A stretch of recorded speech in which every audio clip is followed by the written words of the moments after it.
Thing, as is the case today, that was so strange. It wasn't strange at all. It was more commonplace. For more than 3 decades, Judge Marcus Hale stood as a symbol of moral authority on American television.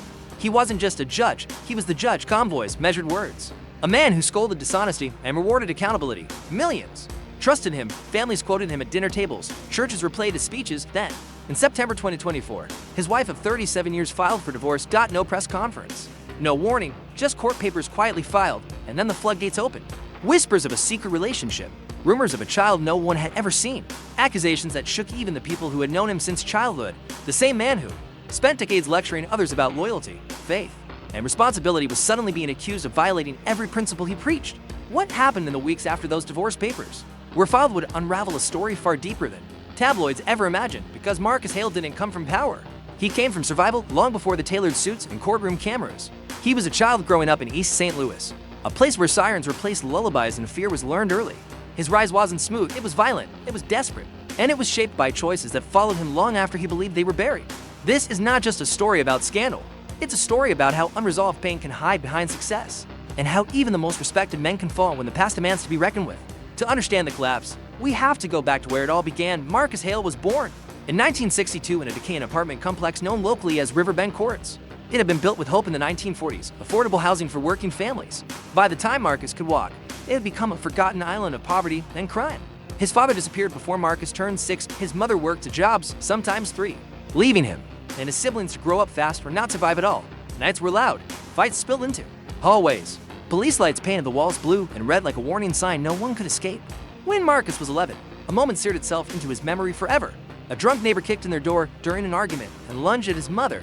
Marcus stood frozen as the illusion of safety vanished in seconds. That night, he learned a brutal lesson. Protection didn't come from authority, it came from strength. By middle school, drugs had flooded Riverbend. Vietnam veterans returned broken and addicted. Dealers took over stairwells. Children learned which corners to avoid and which gangs controlled which blocks. Marcus didn't drift into trouble. He ran toward it. At 12, he started stealing food. At 13, electronics. By 14, he was carrying a knife. The streets didn't ask questions. They rewarded boldness, and for a boy who felt invisible at home, respect, even violent respect, felt powerful. School became irrelevant. Survival became everything. And by 15, Marcus Hale had already crossed lines that would shape the rest of his life. At 15, Marcus was shot during a robbery gone wrong. The bullet grazed his shoulder, close enough to kill, far enough to keep him alive.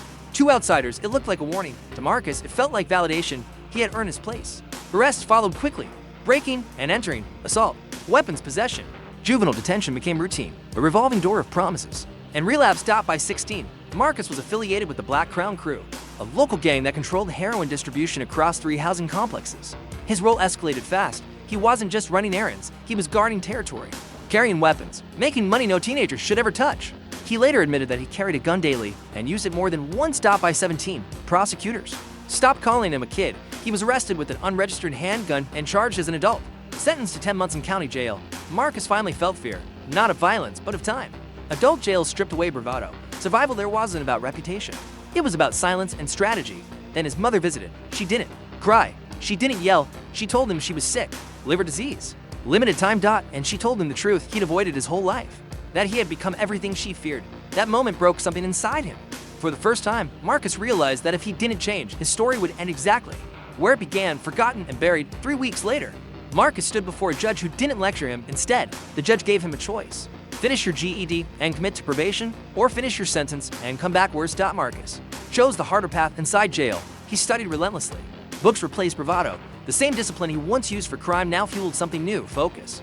When he passed his GED, he cried alone in his cell, released early. He enrolled in a community college program and later transferred to Southern Illinois University. For the first time, he wasn't running, he was building. That law fascinated him, not because of power, but because of structure.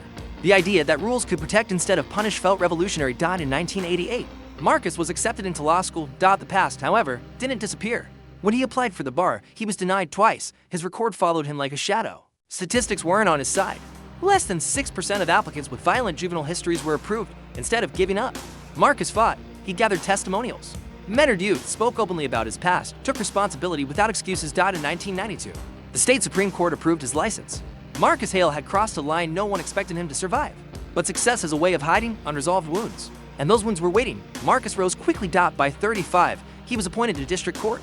Young, charismatic, unapologetically honest. He spoke to defendants like people, not case numbers. His courtroom became known for alternatives to incarceration, job programs, therapy, accountability. Recidivism dropped. Communities noticed it in 2001. Television producers came calling, Judge. Hale didn't perform justice, he lived it. His show blended humor, discipline, and raw truth. Within 5 years, it aired nationwide. Millions watched daily. Behind the scenes. Marcus married his college sweetheart, Evelyn. They raised 3 children. Public appearances painted a perfect image: faith, family, redemption, but success demanded constant motion, filming, travel, speaking engagements. Distance grew quietly. Marcus was saving others while neglecting the people closest to him. And by the time he noticed, the cracks were already spreading. Fame insulated Marcus in ways he didn't fully understand at the time. It wrapped him in schedules, applause, and excuses. Long absences were framed as work. Missed anniversaries became sacrifices. Emotional distance was quietly justified as pressure. The world saw a man building something meaningful. At home, Evelyn felt like she was slowly disappearing. She managed the children, the household, the quiet crises no cameras ever captured. Marcus came home exhausted, not just from work, but from carrying the weight of being everyone's symbol. Conversations shortened, eye contact faded. The marriage didn't explode, it eroded. Years passed in that silence. Then came the affair. Marcus would later call it unplanned, a moment of weakness that grew from loneliness and admiration. Evelyn called it inevitable, not because she excused it, but because neglect creates space for strangers to step in where partners once stood. The woman was younger. She listened. She made Marcus feel seen without asking him to be strong. Rumors followed quickly: a secret child, financial arrangements, confidential settlements, and DA letters designed to keep the image intact. Each whisper chipped away at the myth the public believed in. When Evelyn filed for divorce in 2024, headlines framed it as betrayal, a sudden fall from grace. But the truth was far quieter and far more painful. She didn't leave because of one mistake. She left because she had felt invisible for years. For 3 weeks, Marcus spiraled. Therapy sessions replaced studio lights. Isolation replaced applause. He replayed every moment he had chosen ambition over presence. For the first time since his time in jail, he felt powerless. Not against the system, but against himself. The headlines were ruthless. America's judge exposed. Redemption was a lie. Another hero falls. The same media that once praised Marcus now dissected him. Old interviews resurfaced. Quotes about integrity were replayed with a cruel edge. Social media turned disappointment into judgment, as if his entire life could be reduced to a single failure. Marcus didn't hide. He could have blamed stress, fame, misunderstanding. Instead, he stood in front of cameras and admitted fault. He didn't apologize to protect ratings or preserve contracts. He apologized because denial would have finished what the scandal started behind closed doors. The reckoning went deeper. For the first time, Marcus confronted wounds he had spent decades outrunning: childhood fear, the instinct to perform strength, the belief that vulnerability was dangerous. Success had rewarded those instincts. It never healed them. Approval had become an addiction, one that left no space for intimacy. Evelyn demanded boundaries. Real ones: therapy, transparency, accountability that didn't end with words. She refused to be impressed by apologies that didn't come with change. And then something unexpected happened. They listened, not as judge and spouse, not as public figures managing damage, but as broken people who had survived different battles and were finally brave enough to speak without armor. 3 weeks after the divorce filing, Evelyn made a decision no one saw coming. She withdrew it. Not because the pain was gone, not because trust had magically returned, but because, for the first time in years, honesty had entered the room and stayed there. Therapy sessions became brutally real. Old resentments surfaced. Words were said that couldn't be taken back. Marcus stopped defending himself and started listening, not to respond, but to understand. Evelyn stopped carrying everything alone. Months later, they spoke publicly, not to inspire, but to be honest. Success doesn't heal childhood wounds, Marcus admitted. It hides them. And I hid behind mine for too long. The moment wasn't polished. There were no perfect sound bites. Just two people acknowledging damage without pretending to be fixed. Something shifted with the audience. They didn't turn away. They leaned in. Because people weren't watching a fallen judge anymore. They were watching a human being confronting the cost of avoidance. The ratings didn't spike from scandal. They steadied because authenticity replaced performance. For the first time, Marcus wasn't admired for being unbreakable. He was respected for being honest. Marcus stepped back from television shortly after.